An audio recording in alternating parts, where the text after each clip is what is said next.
Hey guys, welcome back to my channel. It has been over a week and a half since I last published a video, and let me just tell you, COVID hit the homestead for Christmas. So this week 4, week 5 video is not exactly the content that I anticipated, but I'm just keeping it real and I'm gonna let you know how the last week and a half has been. This beautiful platter of sushi was the final date night before Christmas and before my oldest tested positive for COVID. This is my second oldest son, Jesse. He is 17, and I ate my weight in sushi when I was pregnant with him, and I swear to this day that is why he loves it so much.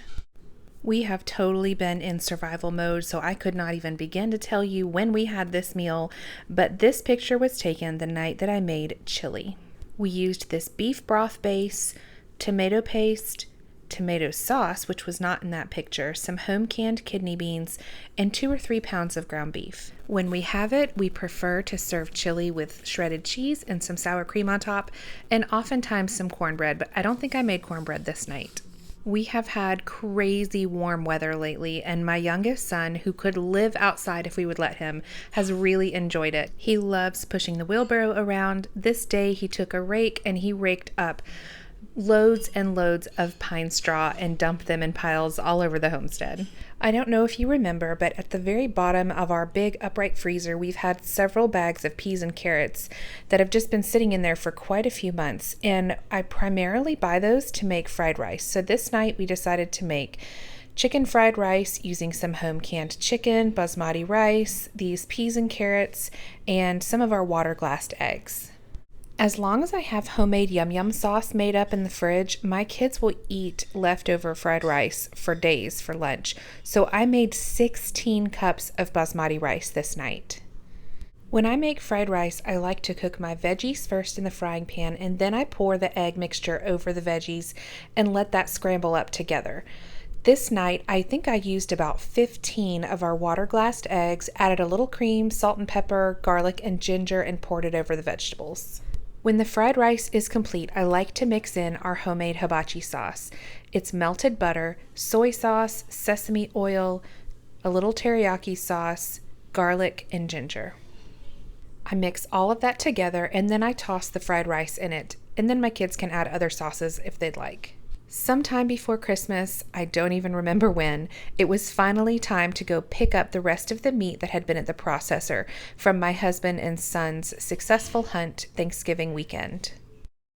We had purchased a new upright freezer in anticipation of picking up this meat. Now, this freezer may look big, but it's actually pretty small. It's very small compared to our other upright freezer, but it fit all of the venison perfectly.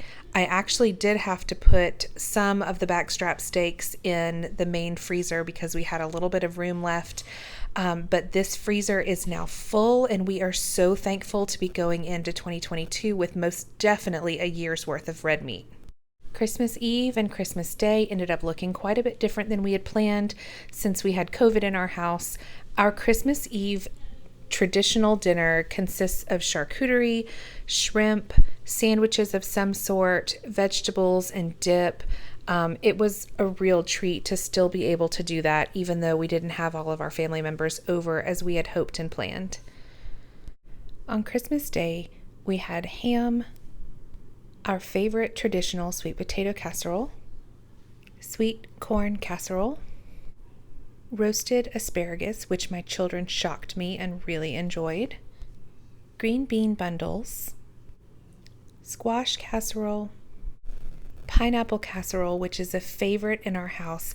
I know it is a Southern thing. I had never even heard of it until I married into my husband's Southern family. I would love to hear in the comments below if you've heard of it, if you've ever tried it, and if you like it. My husband's grandmother will be 100 next month. We're excited to go see her in February.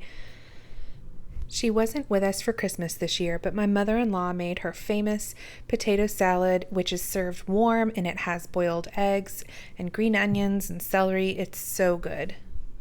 Since we still have COVID in our house, we missed our neighbor's annual New Year's party, but I promised the kids we would still have all of their favorite finger foods and snacks to celebrate. At the top of their list were mozzarella sticks. Then we cut some regular sized hot dogs in half and wrap them in crescent dough to make simple pigs in a blanket.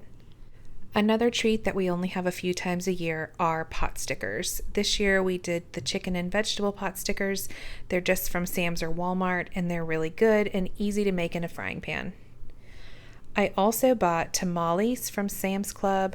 Their pork tamales are seasoned wonderfully. Honestly, they taste just like the ones that we get at our favorite taqueria. Honestly, these mini chicken and cheese tacos from Sam's Club were a bit disappointing. I've heard great things about them. They were pretty inexpensive for how many came in the package. They just didn't have a whole lot of flavor. I could eat an entire bowl of marinated mozzarella and cherry tomatoes all by myself. This was definitely the star of the show for me. I was fully prepared to make this video and be brutally honest with you and tell you I'm exhausted, we're in survival mode, and I'm throwing in the towel for this pantry challenge. But then I opened my freezers and was reminded of just how much food we still have. In fact, we still have leftovers from all the food that I just showed you. Maybe not from Christmas Day, but the New Year's Eve food and snacks that have been brought into the house by other family members over the last week or so. We still have so much to work through. So I'm here to share once again what is in our freezer currently. We have now added leftover black-eyed peas from lunch today. We still have broccoli and lots of frozen fruit to work through in blueberry muffins, smoothies, etc. We have finally worked through almost the entirety of this first bin of chicken in our large upright freezer. All that's left is a very small portion of rotisserie chicken left in that bag, and then the bag toward the front there are chicken legs. This next bin here is also chicken. I think this is about 3/4 of the way full, and it's chicken breasts that are divided up into 2 and 3 breasts per quart bag. That's probably enough in that bin for our family for another 2 months at least. My goal for the next couple of weeks is to clear out the things that are sitting on these shelves or things that are overflowing in these bins. So for example, you can see between the 2 bins on this top shelf, we've got frozen vegetables that are in bags. I think those are primarily green beans.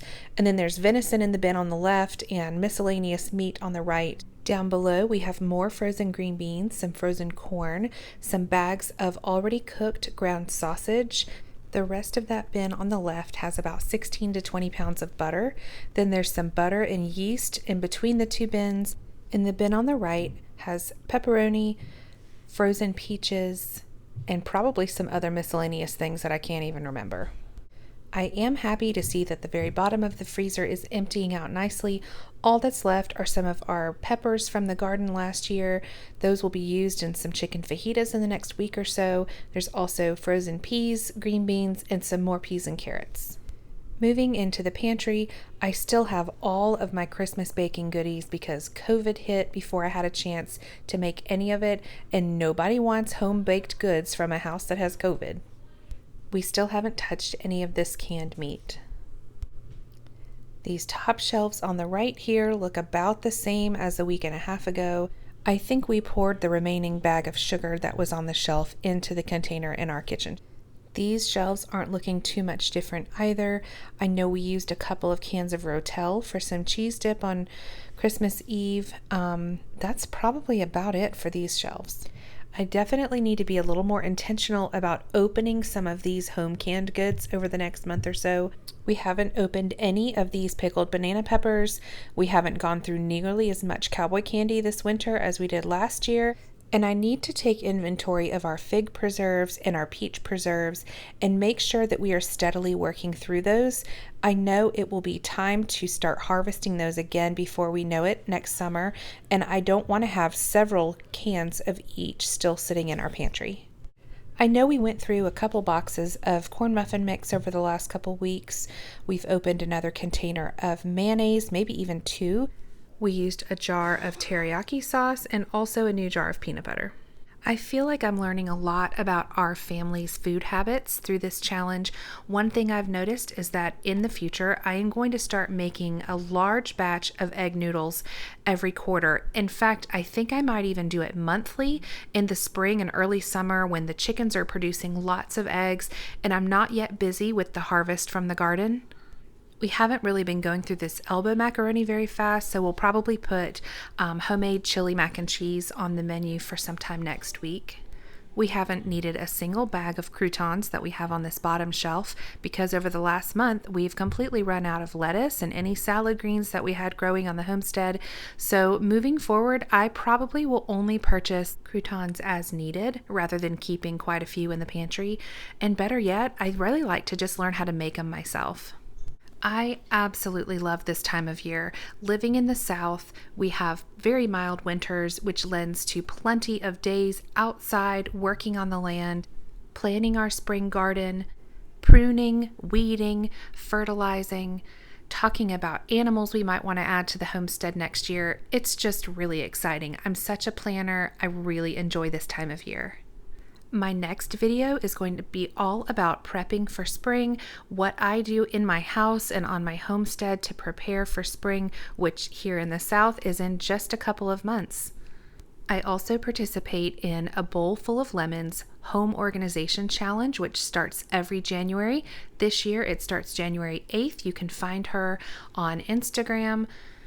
And I plan to film quite a few day in the life videos as I work through each room, purge, clean, organize, and get everything ready for a brand new year. Don't forget, you can follow me on Instagram as well at Pursuit of Simplicity. Happy New Year, friends. Thanks for watching.